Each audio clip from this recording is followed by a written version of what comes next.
What's up, everybody? Matty on a mission. I'm doing my fucking thing. I hope you're doing your thing as well. I got to get out of here pretty soon. I got class tonight. I got to get across town. But before I go, I want to make a quick video. I made a video about the Super Bowl, and I made a video about Cam Newton before the Super Bowl happened.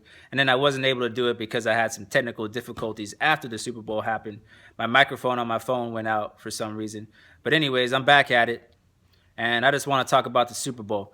The Denver Broncos are the world champions, which I'm not really too happy about because now they're tied with my Oakland Raiders, and I have to hear about that at least until the Oakland Raiders win another Super Bowl. And it just sucks. I'm not too happy about it. But Cam Newton and the Carolina Panthers has basically got outplayed, man. The defense was too fucking strong for the Denver Broncos. The pass rush was crazy. Cam Newton had like 2.2 seconds to throw the fucking ball. And I don't care who you are in the history of the game. You could have been anybody. If you can't find anybody open in 2 seconds and all of a sudden you get tackled right after that, you get sacked 7 times during the course of the game, you're not going to have a very good game. And Cam Newton did all right. He had 200 and something yards passing. He had 45 yards rushing, but no touchdowns. He had an interception. And, compared to all the other games that he played this year, he just didn't play, top-notch fucking football. And you got to give a lot of credit to the Denver Bronco defense. They're a special defense, man. In my mind, they got to be a top 10 defense of all time. I mean, I really don't know too many other defenses that dominated for the entire year like the Denver Broncos in 2015, 2016 did. You know what I'm saying? And I hate saying that. I hate admitting that because I don't like the Broncos, but it is what it is, man. They're a really good fucking defense. You know what I'm saying? This is the first team that I've ever seen that basically won a Super Bowl without an offense. Peyton Manning didn't do shit to win that fucking game. He threw for like 140 yards and an interception. He did what Peyton Manning did all season long. And the Denver Broncos did what they did all season long. You know what I'm saying? They fucking dominated. I thought Killer Cam would do something a little bit more than what he did because they did have the number one offense.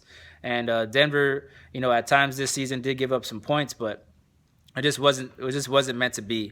And as far as everybody taking a shit on Cam Newton and everybody talking shit on Cam Newton, talking about he needs to grow up and talking about he needs to be a bigger man and he needs to accept the loss with grace, man, it's the same thing I said in my fucking video before.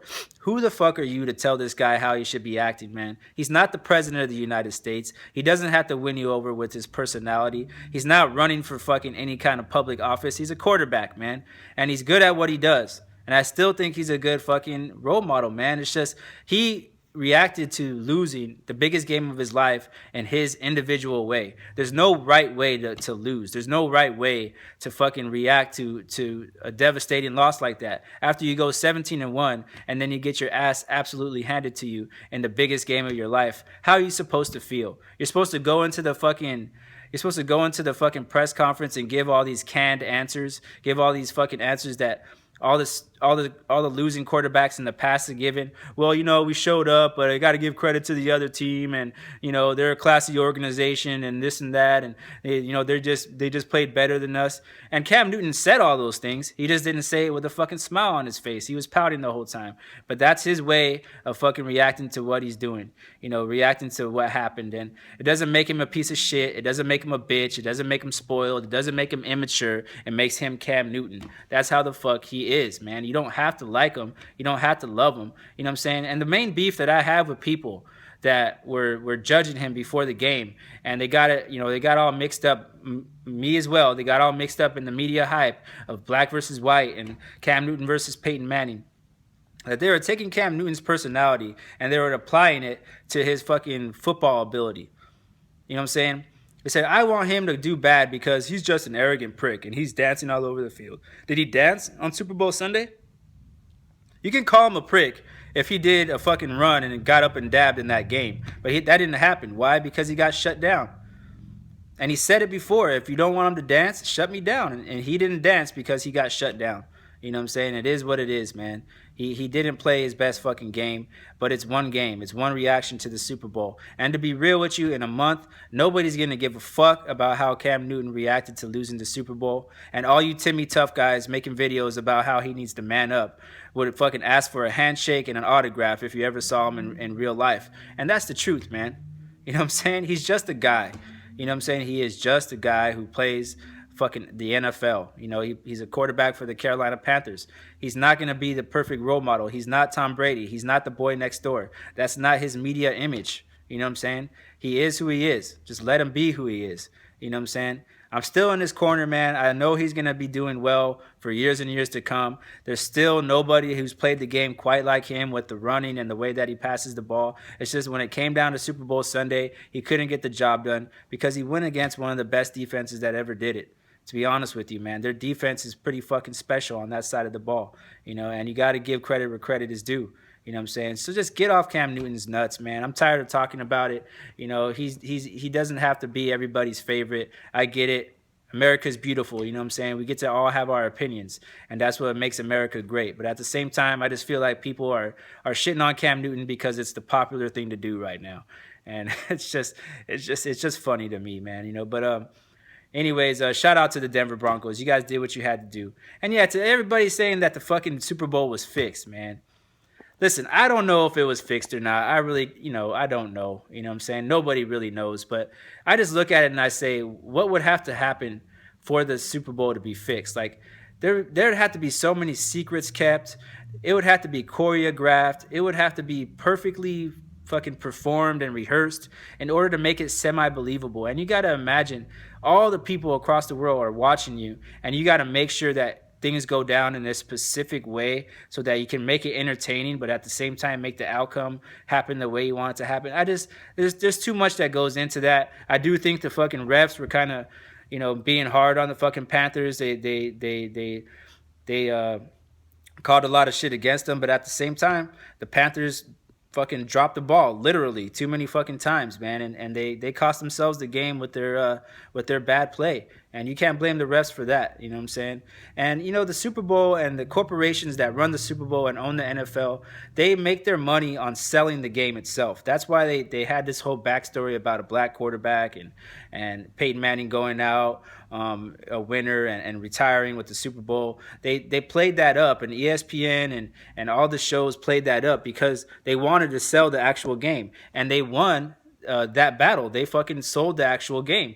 They made their money on viewership and on advertisements, just like they always do. They don't necessarily make their money on the outcome of the game. The only thing they make money on at the outcome of the game are those stupid ass DVDs and those fucking and those hats and those T-shirts that they fucking sell on SI after the fucking game.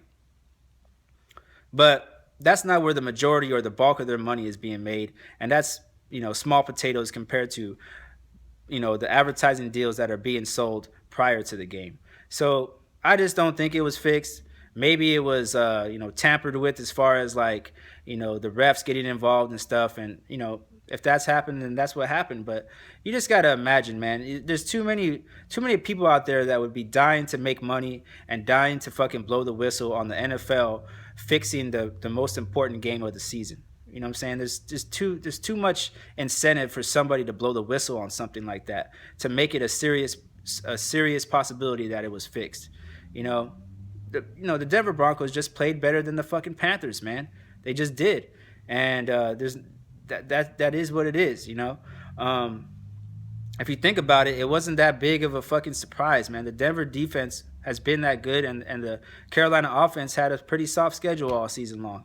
You know what I'm saying? They didn't face any defenses that were that good, and they just got overwhelmed. And, you know, Cam Newton and the Panthers just didn't perform when it was time to.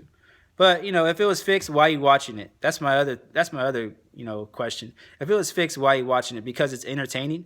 What's so entertaining about watching something that you know the outcome of? You know what I'm saying? Scarface is a great fucking movie, but if I watch it 15 times in a row, it ceases to become entertaining. I don't want to watch it anymore.